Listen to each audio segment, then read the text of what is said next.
ננה יוטי, והיום אנחנו בסרטון חדש. היום בסרטון אנחנו נדע עובדות חדשות שלא ידענו על ברול סטארס.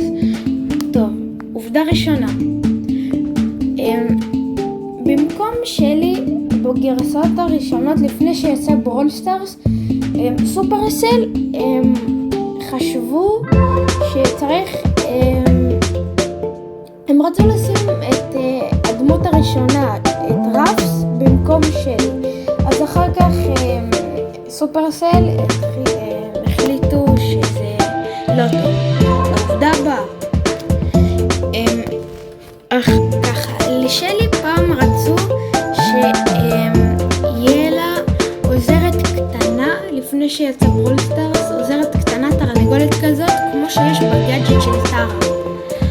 אוקיי, לעובדה הבאה, בגרסאות הראשונות של ברול סטארס, ברלי היה יכול לצמצם את כל הסופר שלו, במקום לפזר אותו בכל המקומות, לשים אותו במקום אחד, וזה היה ממש חזק, כמו הרגיל.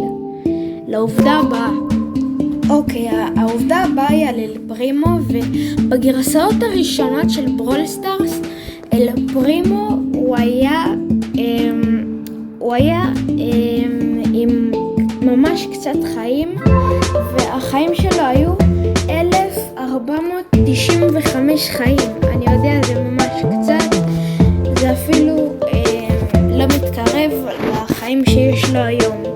לעובדה הבאה, העובדה הבאה היא על פוקו, ומתי שפוקו היה הולך לאויבים ולא עושה כלום, פשוט נותן להם להרוג אותם, אז הוא היה משגר גל ענק של חיים שזה היה מתפזר בכל המפה, וכל מי שהיה עובר דרכו הגל הוא היה מרפא את החברים שלו, וזה היה סטאר פאוור, זה היה חזק ממש, אבל היום אין אותו. לעובדה הבאה, העובדה הבאה היא על פייפר.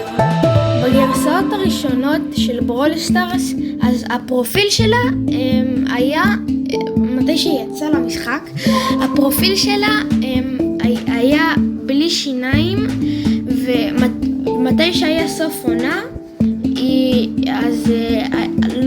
אז סופרסל תקנו את זה והיה לה שיניים. אני אראה לכם את זה. הנה, עכשיו יש לפרופיל שלה שיניים. לעובדה הבאה, בגרסאות הראשונות שפייפר יצאה למשחק, אז מתי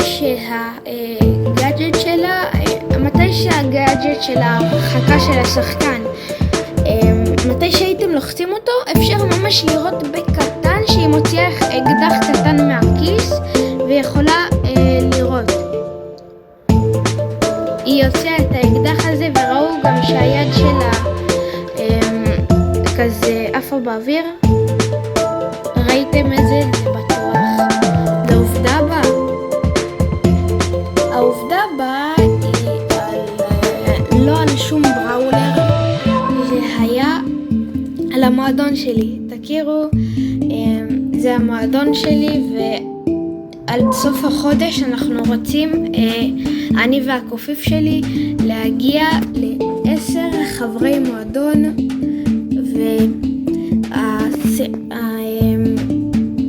המועדון פתוח, מתאים לילדים,